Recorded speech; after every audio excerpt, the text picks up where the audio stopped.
Hey guys, it's John here. Life update. I have not been able to upload any videos lately kasi nagkasakit ako tapos nag-apply ako ng mga apply ako sa mga call center. So yeah, basically ayun, we got congrats to us. We are hired. Today is Saturday. Basically Monday. Start na ako sa start na ako sa isang call center. Decent offer naman. Livable amount. Yeah, kayang-kaya na mabuhay dito sa BGC. Kaya na rin magbayad ng bills ng amount sa sahod ko. Tapos basically sales job siya. Telco. So actually talagang talagang ni-request ko yun na if ever i-profile ako, mas prefer ko talaga telco kasi alam naman natin yun. Kapag telco is let's say package mo ganito lang, pero malakas ka mag-incentives, may experience ka na, which ako hindi naman sa mayabang kasi I worked so hard for it naman for 30 years na nag-work. So at least I know I got some skills for a sales job. Right now, nasa bahay lang tayo. Relax muna kasi medyo napagod ako sa kaka-apply. Let's be honest, I applied multiple centers pero syempre hindi naman lahat matatanggap ka. Right now, since I landed one job, medyo madugo kasi yung mga interview. Alam nyo naman yan. People na maliit call center pero hindi nila alam, napakahirap talaga na napakahirap talaga ma-interview. So, tayo, most would not agree to this guy, Tate Brothers. Of course, there's basically always two sides of the story. Idol ko yan. Of course, sabi ko nga, hindi kayo mag-agree dyan. Kasi yung mga allegations and all that. So, hindi naman tayo talaga fully nag-agree. Gusto lang natin panoorin yung content niya and all that. Hindi naman tayo bumili ng course niya. Kanya-kanya trip lang. Kaya nood lang tayo dyan. Di mo naman kailangan lahat na i-idolize. Diba? So kung idol ko to, hindi nyo idol, that's fine. I mean, who cares? Gusto lang natin manood free naman yan. Hindi naman nagbabayad dyan, nanood lang ako. Binabayaran ko yung wifi, diba? Nood lang tayo. Gusto ko lang makita yung content niya, kahit sino naman. Whether you like the influencers or not, napanood din na naman in the first place. Kanya-kanya trip lang. So ito, life update. Galit tayo sa sakit. May sakit pa rin tayo. Colds or sipon, lagnat. Kahit na may sipon pa rin ako. Tapos ito, bali mag-ayos tayo ng mga requirements natin sa sales job natin. I-send lang natin through email. Tapos yeah. Bali start tayo sa Monday. Waiting pa tayo kung kailan kung ano yung bibigay ng schedule sa atin, kung morning ba or mid or graveyard shift tayo. Pero diba, last day natin, Monday nung the previous week. Tapos Monday, parang lang tayo nagbakasyon isang linggo. Wala, di tayo rich. Let's be honest, working class tayo, medyo poor. Yun lang talaga reality. Hindi tayo pinalad na Pero it doesn't mean na hindi tayo pwedeng mag-improve ng buhay natin. Especially pag sa lalaki, o kahit sino naman. Nobody will actually save you. Yan lang masasabi ko, no one will come to save you. You have to save yourself. Your life is 100% your responsibility. Lalaki man o babae or part of the LGBTQ plus community. yeah, responsibility, 100% responsibility natin buhay natin. Our friends and family will always be there for you. So, kung ano man nangyari sa past, yan na yun, lahat ng magagawa doon, tara tayo time machine. Sa kahit meron din at most would not choose to go back and change the past. So right now, papagaling lang tayo, relax lang muna, tapos work on the requirements, send through email sa company. Then, yeah, meron tayong walking pad dito guys. Galing sa TikTok. Nabili na sale, 5,000. Basically, 5,000 ang ano niya, 5,000 ang halaga. Partner ko bumili niyan. So, di ko alam kung saan, ilang naman sabi sa akin kung magkano yan yun, 5K lang.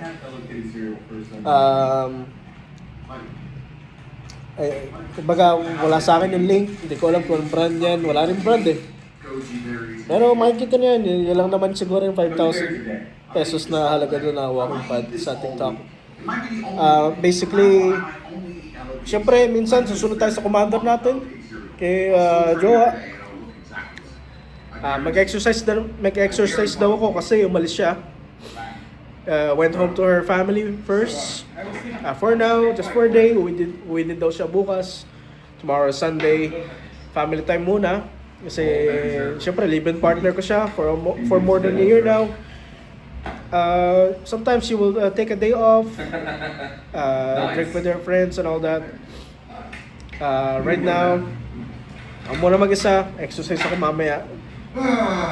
Pero siyempre, hindi naman yung sobrang ano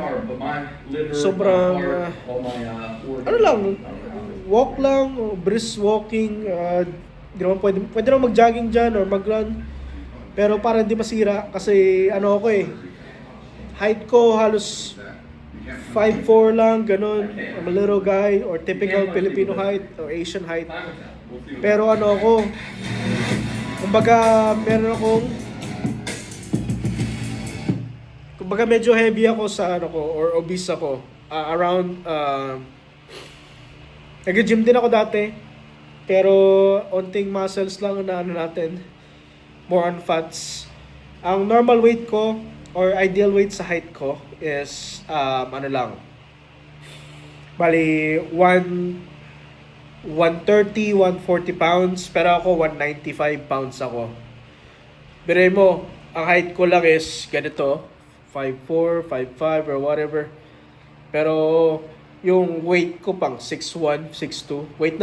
Weight ng ano yun yung almost 200 pounds, weight ng 6-footer madalas yun So, kailangan mag-lose ng weight. Di naman ako diagnosed on anything. Pero syempre, it shows na obviously may issue ko sa health. Syempre, smoker din ako, nagbe-vape din ako. Tapos, ewan ko lang pero sabi mga doktor, pag malakas ang hilik mo, medyo may health problem ka nun Basa ko na din sa Google, sabi na doktor, ganyan. So, kailangan natin mag-improve ang health natin, sipagan. Actually, for the longest time, meron akong problema sa time management. Okay. Time management on things na lagi ko naisip na laging kulang ako sa oras. Kasi nauubos yung oras natin sa trabaho. Yun yung nagko-consume ng buhay natin So, of course, especially na line of 30s na ako, naisip ko din na aside from having a full-time job, dapat meron din tayong mga sideline. I'm working on don't quote me on this pero syempre lahat naman na nagsimula, walang alam. I'm trying to start my own business, sideline lang muna. Tapos share ko lang dito sa YouTube. Daily vlog ko, raw vlogs, daily life lang update. Just for others to, makarelate na masabi ko lang. Of course, sa una, Mga anything you do, you will really suck at it. Pangit. Pangit yung videos mo. Um, Pangit. Yeah, pangit. Walang substance yung content. Tulad nito, let's be honest. Pero hindi ka nga mag-i-improve, or you cannot, you won't be able to upload like your 100 or 1,000 video kung hindi ka nagsimula mag-upload ng first video mo. So ito, from 5th video ko to na-upload, and of course there will be more. Hindi ko naman sinabing panoorin niyo ako. Share. Gusto ko lang mag-share. Pero kung sino lang yung gustong manood, sino lang yung tingin nila makaka-relate na tulad ko na sabi ko I'm a normal working class, just someone who wants to improve their way of life, share lang sa YouTube. You know, somebody na gusto lang i-share yung progress sa buhay, kung magiging successful ba to in 5 years or not, di natin masasabi. Pero sabi nga, you gotta start somewhere. Ito, I have uploaded my 5th vlog. Doesn't matter if nobody cares. Pangit ako or what. I mean, let's be honest, di naman lahat sa YouTube. I mean, in the first place, walang maganda or gwapo kung walang pangit. I mean, it's okay. Tao pa rin naman. I mean, di naman mo alien or what. And it doesn't matter, you know.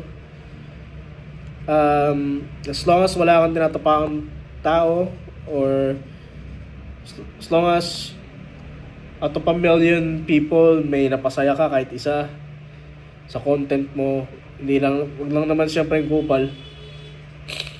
Even though you're a nobody, you will be somebody to someone else. You're somebody to someone else. Most people don't care about you. Pero someone will always relate to you. Imposibleng wala. Alam naman, sa million, let's say 1 million views, tapos ni isa doon walang pakialam mo, hindi makarelate sa'yo. So, yun nga, yung content ko, just sharing to everyone what is it like to somebody na that's not being heard. Okay. So, ginagamit lang natin, syempre pwede natin gamitin yung any platform, hindi naman YouTube lang, kaso YouTube yung pinakamalaki. Meron pang other social media sites that you can post content, pero YouTube yung pinakamalaki. So yun, post lang tayo ng post. Ako mag-upload lang mag-upload. Pag medyo, of course, tumagal-tagal, tayo, level up tayo ng content, travel vlogs, mukbang. Gusto ko rin yung yung FPV drone. Bili pa ako nun. Pero syempre wala pa ako sa work, mag-start pala ako ng training sa work. So wala pa tayo nun ngayon. All we have now is just a decent camera, laptop, to edit or upload this video. Actually, wala nga ako edit more like raw vlog lang to Pero, basically mag-improve tayo. Right now, para lang tayong si Mr. Beast. Si Mr. Beast, from what I've researched, dami ng videos bago siya napansin. Like 5 years. And 100 videos. Ayun. So, siya ang proof na you could go big sa YouTube. Maging consistent ka lang sa pag-upload. Meron na walang substance, upload lang. Hindi naman lahat talaga may substance. Let's be honest. I mean, I've watched like literally hundreds of thousands of videos. I mean, kung sa isang araw, kakascroll ko, ilang videos na napapanood ko sa YouTube. I mean, imagine, ilang years na ako nanonood ng YouTube. Wala naman, siguro mga 30% walang substance. At ito, unfortunately, I would say, ito rin siguro walang substance para sa inyo. Pero it could be a substance to somebody else, you know. Right now, upload lang tayo, live update lang to. I just want to share my life. Maybe makarelate kayo. Somebody struggling in life. Basically, tulungan tayo. Just want to say na don't give up. Away. Ang taon na ako eh. Hindi ko lang naisip magaganito eh. Sabi ko nga sa inyo noon, nag-subscribe ako kay Yvonne Ordona. Parang 100 pa lang yung 100 or 1,000 pa lang yung followers niya. Ngayon, 'di ba? Big time. Kasi naging consistent siya.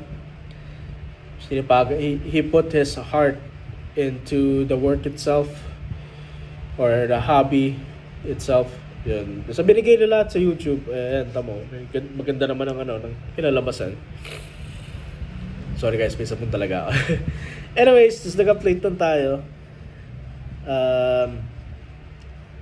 Ayun, so for now, see you guys on the next vlog. Ingat kayo lagi. And keep going sa buhay. Okay? It doesn't matter kung ayaw sa inyo ng tao. Everybody doesn't like you. Like, for me, ha? Alam ko, bait naman ako, pero ayun, wala akong masyadong friends. Since I'm not in the place na pero nakikita online eh. Sorry, mag-goodbye na sana kaso hindi pa eh. Dahil pa sasabihin eh. So, meron ako nakikita sa online. Picture lang siya. Kumbaga, ang point lang ng picture na yon, marami siyang klase, marami siyang klaseng marami siyang klaseng picture or video eh.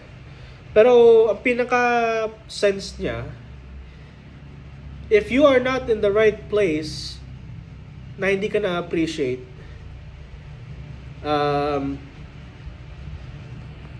I mean, if you're not in the right place talaga, na hindi ka na-appreciate, na parang wala kang value, well, the problem is the environment. So, lipat ka. Hanapin mo yung kung saan ka na-appreciate. Okay. Alam niyo naman siguro yung sense nun. Ako,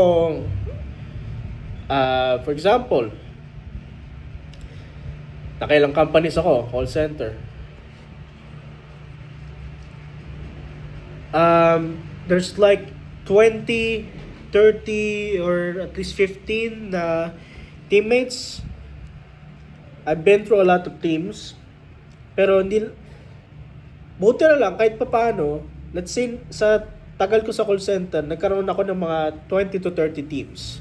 Tapos, merong headcount yung team na let's say 15, 20 to 30 people. There were a lot of times na wala naman akong ginagawa. Pero, ayaw sa'yo ng team. Nagpa-perform ka naman. I mean, the point is, whether you do good or you do bad, lagi may nasasabi tao. Ganun talaga eh. Kahit na in the first place, let's go deep a bit. Technically, magkakapatid tayo lahat eh. Brothers and sisters. Technicality lang based lang sa Bible, ganyan. Pero alam mo yan, yung sa iba nga tayo ugali natin, may free will tayo. There are people na would not like you for no reason at all. Totoo yan, based on my experience. I mean, wala kang ginagawa, pero ayos sa'yo. Yun ang talaga reality eh. Alam niya yan. So, dapat mo lang talagang gawin is do what you love. Yun lang. Do what makes you happy. Kasi for now, ang lifespan lang talaga ng tao, it's not like I'm gonna say anything religious about it, pero in reality, lifespan ng tao, maximum lang parang 120, 130. You got, you don't have so much time. We have very little time on earth. Okay?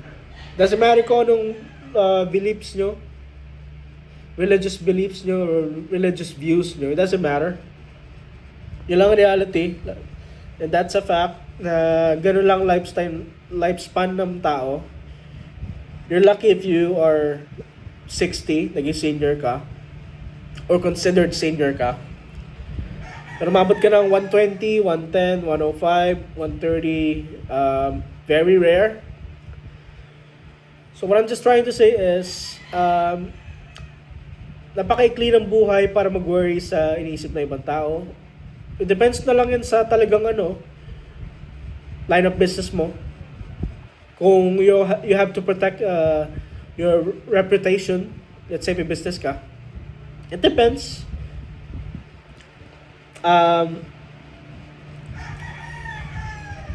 But what I could say is, if there are people naman na,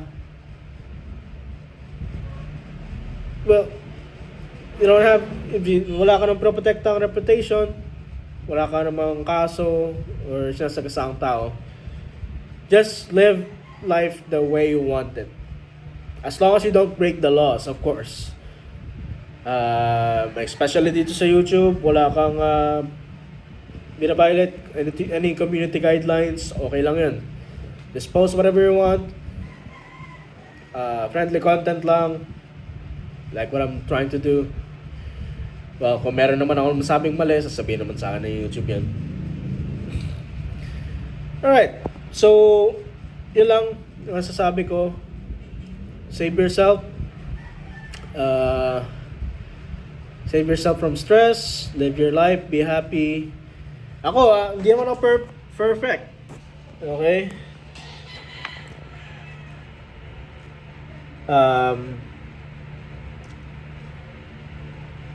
Hindi ako perfect. Nobody is. Yung struggling ako. Pero, sabi ko lang, I'll keep going. You keep going sa buhay. You are 100% your responsibility. Yan din ang ginagawa ko. Alright. So, right now, ito na muna. Life update. See you on the next vlog. Ingat kayo guys. Like and subscribe.